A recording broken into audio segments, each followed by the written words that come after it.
Parents ఏం చేస్తారు? మా ఫాదరు ఆటో డ్రైవరు, అమ్మ హౌస్ వైఫ్. ఓకే.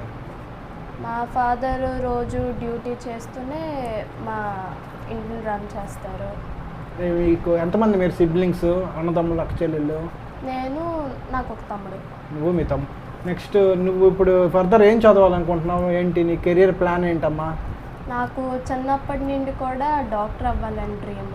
సో ఇప్పుడు బైపీసీ తీసుకొని నీట్ వైపు వెళ్దామని ప్లాన్ ఉంది. Very good, very good. ఇప్పుడు కొత్తగా 10th క్లాస్కి వస్తున్నారు కదా, ఈ కొత్త బ్యాచ్, వాళ్ళకి నువ్వు ఏంటి సజెషన్స్ ఇవ్వాలనుకుంటున్నావు? ఏ రోజు ఆ రోజు చదువుకోవాలి. కష్టంగా ఉన్న టాపిక్స్ అయితే రిపీటెడ్గా అంటే 1-2 సార్లు చదవాలి. తర్వాత సెల్ఫ్గా వాళ్ళకి అర్థమయ్యేలా నోట్స్ ప్రిపేర్ చేసుకోవాలి. స్కూల్ నోట్స్లు అని ఎక్కువ స్ట్రెస్ అవ్వకూడదు, స్ట్రెస్ మేనేజ్మెంట్ చేసుకోవాలి. ఏ డౌట్ ఉన్నా సరే టీచర్స్ దగ్గర కానీ లేకపోతే ఆన్లైన్ క్లాసుల్లో కానీ అలా క్లారిఫై చేసుకోవాలి. ప్రభుత్వం వచ్చిన తర్వాత మీ ఎడ్యుకేషన్ ఎలా ఉంది? ప్రభుత్వం మారిన తర్వాత మా ఎడ్యుకేషన్ సిస్టమ్ ఆర్గనైజ్డ్గా వెళ్తున్నట్టుంది. 100 డేస్ యాక్షన్ ప్లాన్ వల్ల మాకు చాలా వరకు హెల్ప్ అయింది. ఎందుకంటే మొత్తం టెక్స్ట్ బుక్ అంతా చదవడం వల్ల కన్ఫ్యూజ్ అయ్యాము ఎక్కువ. సో ఈ ప్లాన్లు ఏంటంటే మాకు ఏవేవి ఎక్కువ అవసరం, ఎగ్జామ్కి ఏవైతే ఇంపార్టెంట్ టాపిక్స్ ఉన్నాయో అవి ఇంకా పర్టికులర్ క్వశ్చన్స్ ఇవ్వడం వల్ల మేము మా ప్రిపరేషన్ కొంచెం ఈజీ అయ్యింది. మంచిగా చదువుకొని మంచి మార్క్స్ తెచ్చుకున్నావు.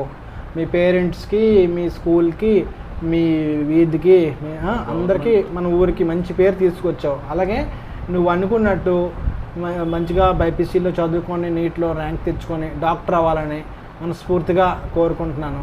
ఈ అచీవ్మెంట్కి మా టీచర్స్కి మెయిన్గా థ్యాంక్స్ చెప్పుకుంటున్నాను. ఎందుకంటే వాళ్ళు మోటివేషన్ చేయడం వల్ల, వాళ్ళు ఎంకరేజ్ చేయడం వల్ల ఇప్పుడు ఈ సక్సెస్ని అచీవ్ చేయగలిగాను.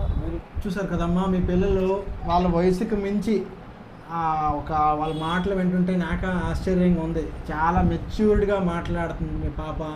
అలాగే మార్క్స్ కూడా మంచిగా తెచ్చుకొని మన ఊరికి, మీకు అందరికీ మంచి పేరు తీసుకొచ్చింది. తను డాక్టర్ అవ్వాలని అనుకుంటుంది కాబట్టి తనకు మీరు ఖచ్చితంగా సపోర్ట్ చేయాలి. ఆడపిల్లలు కాబట్టి వాళ్ళంతటా వాళ్ళు కాళ్ళ మీద నిలబడితే మన అందరికీ గర్వకారణంగా ఉంటారు. మళ్ళీ నేను వచ్చి కలుస్తాను. నువ్వు నీట్లో ర్యాంక్ తెచ్చుకో, నేనే జయదేవ్ అని వచ్చి మళ్ళీ నీకు కలుస్తాడు.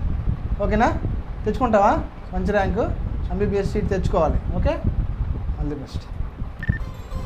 చిన్న చిన్న ఆనందాలెన్నెన్నో అందమైన జీవితంలో కళ్ళు రెండు చెవులు తెరచి ఉంచు గుండె నిండు సంబరాలు ప్రళయ పవనమే ఎదురై